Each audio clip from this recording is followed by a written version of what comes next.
අපි තමන්ට ලැබෙන සමාජ ආරක්ෂණය මෙව පිළිබඳ විශ්වාසය ගොඩනැගී ප්‍රතිපත්ති ඒ විදිහට ක්‍රියාත්මක වෙනවා. ඔය විදිහටම බදු ගෙවන්නේ නැති ඔය විදිහටම හිටියා. හරි සහ පරිසරයට විනාශකාරී වෙන මිනිසුන්ගේ ශ්‍රමය ගැනීම පැත්තේදී මිනිසුන්ගේ ස්වස්ථතාව පැත්තේදී කම්කරුවන්ගේ අපි චාල්ස් ඩිකන්ස් කියවුවොත් පොත්වල තියෙනවනේ. හරි ඒක අපිට හිතා ගන්න බෑනේ.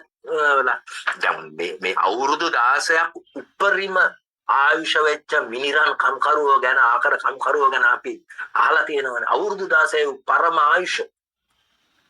හරි නමුත් දරුවන් අවසන් නෙවෙයි 18න් පහළ කිසි දරුවෙක්ගෙන් වැඩ ගන්න එපයි කියන එකක් අපි සම්මුතියක් හදාගෙන තියෙනවා. අපි ඒක පිළිගන්නවනේ.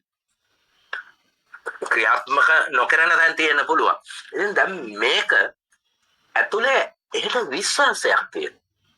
ඔයා හෙට මට අරින්නේ කියලා වරලා මට විශ්වාසයක් තියෙනවනේ මම ඔයා එක්ක වැඩ කරන්න. ඔයා එකට ජීවත් වෙන්න. ලංකාවේ කොහෙද මේ විශ්වාසය තියෙන්නේ? ඒක සමාජයක් හැටියට සමාජයේ විශ්වාස කරන්න පුළුවන්ද? රාජ්‍යයේ විශ්වාස කරන්න පුළුවන්ද?